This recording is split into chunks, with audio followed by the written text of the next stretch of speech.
and make a correction. You'll notice at the tail end of that I'm making what we call a recovery. So the car is at its limit. We trail off the throttle, make a correction and a recovery. Let's try it again. Trail off the throttle, make a correction and a recovery. The next thing we'll try is I'm going to do a trailing throttle oversteer condition. I'll lift out of the throttle, make a correction with no recovery. And we sail off the outside of the racetrack.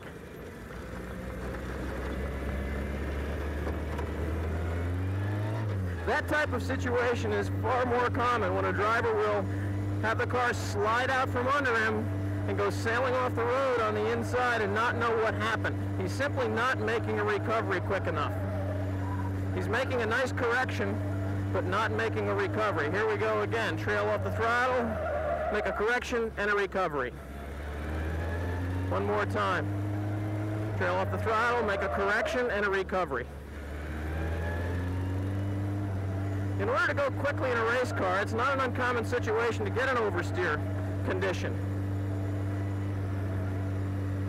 What you want to try to avoid is when a tire is sliding, to make it slide more. One way of making it slide more would be to add throttle. Let's try that. So we'll get the rear end to come out, add a lot of power, and around it comes. Now, this time, let's see what will happen if we have the same situation and we add just the right amount of horsepower. Tail comes out. I caught it with a little bit of power, and we went back straight again. Tail comes out, make a correction, and catch it with just a little bit of power. The key words there are a little bit of power. The car doesn't want 100 horsepower at that point when the tail comes out. It didn't want 100 horsepower then, and hence the reason we spun. If I came back and I gave it maybe 25 horsepower, maybe 30, maybe 40, you can actually hold the car out with just the right amount of power.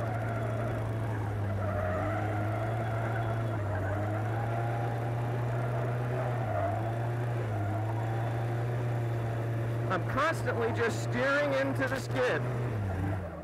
A common mistake that's made is when a car is being driven at an extreme slip angle, in other words, when the tail is way out, is people don't follow that slide with their eyes. That's significant, and it should always be looking in the direction of the slide, looking in the direction of the slide. And you find that your eyes are following what the direction of the steering is. But as I'm adding increments of steering, the eyes are actually moving in the direction of my hands as they're turning. The more the slide gets, the more steering angle I have in, the more I'm having to look further down the road to the left. Balancing the car with the tail hung out is certainly entertaining for the driver and spectacular for the spectator. However, driving cars at extreme slip angles isn't really the fast way.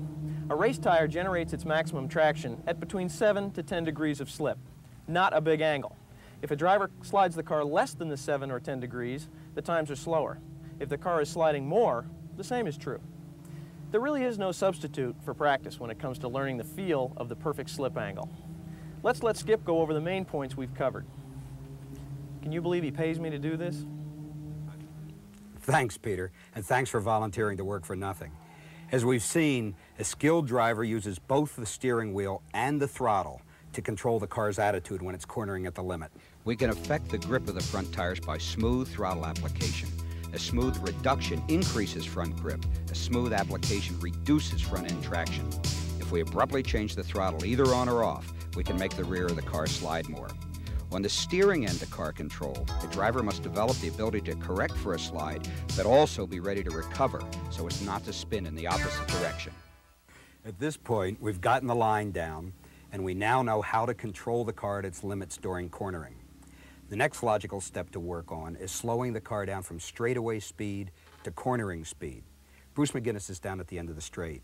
Let's have him cover the third aspect of going faster, braking.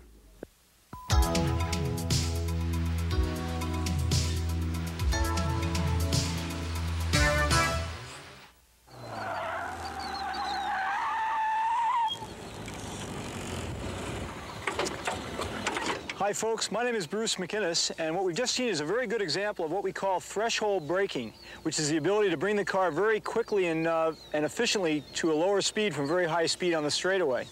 One of the things we spend a lot of time on in our school is the ability to brake and balance the car in hard braking in a straight line. We also really concentrate on turning with the brakes on, and the educated race watcher watches the nose go down under hard braking. It should stay down when you blip for your downshift. It should stay down when you turn. And as you turn in, the outside of the car stays down, the inside rolls up, and all four tires turn at different speeds. And this is something we look for in the program. The ability to do that enables you to brake later, to keep the nose loaded when you turn, which keeps the car stable under hard braking in the corner, and also it gives the car the ability to rotate as you trail off the brake to oversteer, and that enables you to open the throttle on a better angle to the apex and give you more exit speed. So there's nothing bad about turning with the brakes on. In fact, the emphasis in racing today is to turn with the brakes on, which is really the only advance in racing that's taken place in the last 15 years. Neat technique. Before we get to specific skills, let's see what good braking can do for a driver. The blue car here pulls alongside going down the straight, but the pass will be made in the braking zone.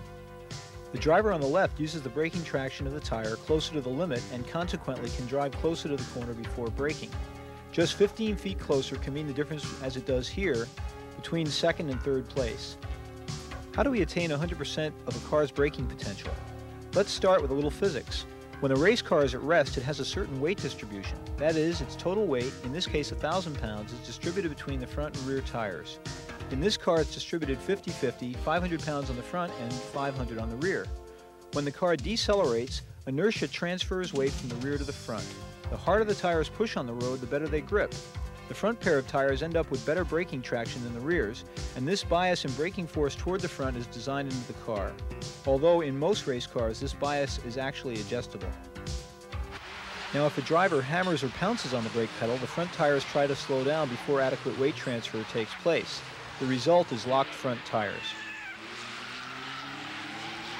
Instead of slamming on the brakes, you should move your foot quickly from the throttle to the brake pedal and squeeze hard. How hard should we squeeze? Ideally, hard enough to make the tire turn 15% slower across the road surface than it would without the brakes on. Tire engineers agree that maximum braking traction comes at about 15% of slip. What happens when we push too hard? Lockup. With the wheels locked up, two bad things happen. One, we flat spot the tires, and two, the tires lose 30% of their grip, which translates to stopping distances 30% longer. The proper reaction to lockup is not, contrary to popular belief, pumping the brake pedal. A good driver relaxes the pedal pressure until the tire begins rolling again, restoring 30% of the traction lost.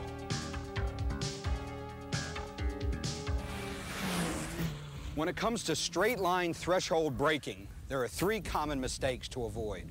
The first is not pushing on the pedal hard enough, not using 100% of the traction available. The result? It takes longer than necessary to slow the car down. The second mistake is slamming the brakes on and locking them up. The tire has significantly less traction when it's locked up, and the result is longer stopping distance. The third mistake is overreacting to wheel lockup, getting off the brakes too much, then back on too hard, essentially pumping the brake pedal. Again, the result is longer stopping distances. For a very long time in motor racing, drivers were locked into the idea that they could only slow the car down in a straight line. Now, it's true that when a car is going straight, a driver can threshold brake, using all of the tire's ability to slow down, since none of that ability is being used to corner. But, and it's a big but, there are many occasions when a driver needs to be able to slow the car down while it is turning. Let's take a look at a specific corner where this is true. In this decreasing radius corner, the car can't do the tight second part faster than 50 miles an hour. The driver who can't brake while turning must have the car slow down to 50 before the road turns. Clearly, the car could go faster in the first part. The radius is 3 times that of the second, tighter part. In this particular case, we could do it at 85. The straight line braker would probably sense that they're going 35 miles an hour too slow